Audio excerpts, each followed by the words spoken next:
আসসালামু আলাইকুম বন্ধুরা, কেমন আছেন সবাই? আশা করি ভালো আছেন।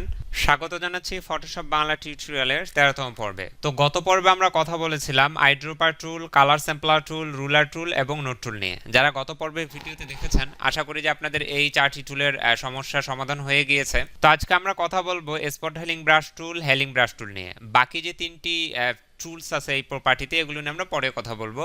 তো চলুন শুরু করা যাক। শুরু করার আগে যেই কথাটা বলতে চাই সেটি হচ্ছে, যারা আমাদের চ্যানেল আগে থেকে আছেন এবং সাবস্ক্রাইব করেছেন তাদেরকে আমি সাধুবাদ জানাচ্ছি। আর যারা নতুন এসেছেন এবং আমাদের ভিডিও দেখছেন তাদেরকে বলবো যে অবশ্যই সাবস্ক্রাইব করবেন এবং বেল বাটন টিপে দিবেন, তাতে করে আমাদের পরবর্তী সমস্ত ভিডিওর নোটিফিকেশন আপনার ওয়ালে চলে যাবে। ওকে, সো চলুন শুরু করা যাক। তো আমি স্পট হেলিং ব্রাশ টুল নিয়ে কাজ করার জন্য একটি ইমেজ এনে রেখেছি আমার ফটোশপে। তো আমি বলতে চাচ্ছি যে আসলে স্পট হেলিং ব্রাশ টুলের কাজ কি। তো মনে করুন যে আপনার সামনে কোনো ইমেজ এসেছে, যে ইমেজে অনেকগুলো স্পট বা যে কিছু স্পট আছে যে আপনি চাচ্ছেন যে সেই স্পটগুলো যেন না থাকে। তো সেই স্পটগুলো উঠানোর জন্য মূলত এই টুলটি ব্যবহার হয়। তো এই টুলটির ব্যবহার কিভাবে হয় সেটা আমরা দেখব।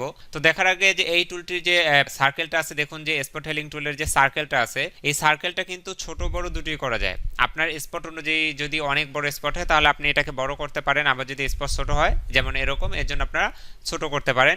এই জন্য 3টে অপশন আছে। প্রথম অপশন হলো যে আপনার যে প্রপার্টি বার আছে, এই প্রপার্টি বারে যে আপনি সাইজ দেখতে পাচ্ছেন, এখান থেকে যদি আপনি ছোট বড় করেন তাহলে কিন্তু আপনার সাইজ ছোট বড় হবে। আর দ্বিতীয়টা হচ্ছে, আপনি যদি আপনার স্ক্রিনে রাইট বাটন ক্লিক করেন তখনও কিন্তু এই অপশনটা পেয়ে যাবেন ছোট বড় করার। এছাড়া আরেকটা যেটা অপশন আছে সেটা হলো যে আপনার কিবোর্ডে ইন্টারের পাশে যে ব্র্যাকেট দুটো আছে, এই দুটোর আপনি লেফট রাইট ইউজ করে এটাকে ছোট বড় করতে পারেন। আপনি যদি লেফটে টিপেন তাহলে সার্কেলটা ছোট হবে, আর যদি আপনি রাইটে টিপেন তাহলে আপনার সার্কেল বড় হবে। তো আমাদের স্পট অনুযায়ী এটা আমরা বড় ছোট করবো। আর অবশ্যই মাথায় রাখবো যে আমরা যেহেতু ফটোশপে ডিজাইনের কাজ করব, সো সর্বক্ষেত্রে আমরা শর্টকাট ইউজ করার চেষ্টা করব। সো চলুন শুরু করা যাক। তো যে স্পটটা আমরা ক্লিন করব, চলুন আমি ইমেজটা একটু বড় করে নিই। তো আমি এই স্পট থেকে শুরু করি। তো এই স্পটের যে সাইজ আছে, এই সাইজ অনুযায়ী আমাদের সার্কেলটা আমরা করে নেব। আমাদের যে সাইজটা আছে এটার থেকে একটু বড় হবে, চাইলে আর একটু বড় করে নিতে পারেন। এই জন্য যেটা করবেন, আপনি যেই কালারটা দিয়ে এই জায়গাটাকে ফিল আপ করতে চান, সেখান থেকে আপনি এভাবে ড্রাগ করে নিয়ে আসবেন। দেখুন যে স্পটটা কিন্তু চলে গেছে। ওকে, আরও যে এই স্পটটা আছে আপনি এটাকে যদি করতে চান তাহলে এটার সাইজ নিন, সাইজ নিয়ে যেখান থেকে করতে চাচ্ছেন এখান থেকে একটা ড্রাগ করে নিয়ে আসুন। দেখুন যে ক্লিয়ার হয়ে গেছে। অথবা আপনি জাস্ট যদি তেমন কোনো ঝামেলা না হয়, আপনি জাস্ট এখানে মাঝখানে ধরে ক্লিক করলে দেখুন যে স্পটটা চলে যাবে। তো আমরা এখানে এই দুটো ক্লিক করি। আপনি চাইলে ড্রাগ করেও করতে পারেন অথবা জাস্ট ক্লিক করেও করতে পারেন। দেখুন যে ক্লিক করার সাথে সাথে আপনার স্পটগুলো চলে যাচ্ছে।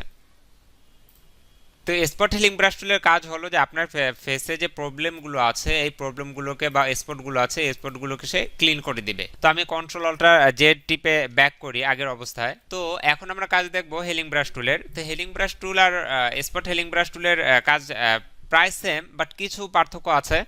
আপনি চাচ্ছেন যে আপনার যে এই ইয়েটা আছে, স্পটটা আছে, এই স্পটটাকে আপনি এখানকার কালার দিয়ে পূরণ করবেন। এটা করার জন্য আপনাকে যেটা করতে হবে সেটা হচ্ছে সিম্পলি আপনি এটারও যে সার্কেলটা আছে এটাকে আপনি ছোট বড় করতে পারেন যে 3টে অপশন দেখেছি সেই 3টে অপশন ইউজ করেই।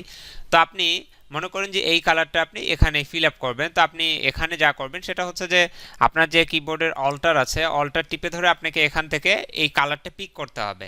তো আপনি অল্টার টিপে ধরার সঙ্গে সঙ্গে দেখুন যে আপনার কার্সর চেঞ্জ হয়ে গেছে। এখন আপনি আপনার মাউসের লেফট বাটন ক্লিক করার সঙ্গে সঙ্গে এখান থেকে কিন্তু কালার পিক করেছে। এখন আপনি দেখুন যে আপনি যেখানেই নিয়ে যাচ্ছেন সেখানেই কিন্তু এই কালারটা দেখাচ্ছে। দেখুন যে ওই কালারটি কিন্তু এখানে নিয়েছে। আবার এখানে দিন, দেখুন যে এখানেও তাই নিয়েছে। আবার এখানে দিন, দেখুন যে এখানে কিন্তু পয়েন্টার দেখাচ্ছে। আমি যেখান থেকে কালার পিক করছি সেখানে কিন্তু পয়েন্টার দেখাচ্ছে যে ওখান থেকে কালার নিয়ে এনে সে কী করছে, এখানে ফিল আপ করছে। তো এটার কাজ হলো যে আপনি পুরা মনে করুন যে অনেক বড় একটা ইমেজে কাজ করছেন, চাচ্ছেন যে এক সাইডের কালার আপনি অন্য সাইডে নিয়ে দিবেন। তো সেই সাইডের কালার আপনি অন্য সাইডে নিয়ে এসে হুবহু ফিল করতে পারেন। তো দেখুন যে আমি এই জায়গার কালারটা নিই, এই নেল পালিশের কালারটা নিই, আমি চাচ্ছি যে এখানে দেবো। দেখুন যে এখানে যদি আমি নিয়ে যাই তো দেখুন যে নেলটা চলে আসছে এখানে। তো হেলিং ব্রাশ টুলের কাজ হলো যে আপনি যদি চান যে কোনো এক জায়গার কালার অন্য জায়গায় গিয়ে পেস্ট করবেন, অন্য জায়গায় ইউজ করবেন, সেই ক্ষেত্রে আপনি এই টুলটা দিয়ে কাজ করতে পারেন। তো এই ভিডিও এ পর্যন্তই। পরবর্তী ভিডিওতে আমরা বাকি 3টি টুল নিয়ে কথা বলবো। তো পরবর্তী ভিডিওতে আবার দেখা হচ্ছে। ততদিন পর্যন্ত সবাই ভালো থাকবেন। আল্লাহ হাফেজ।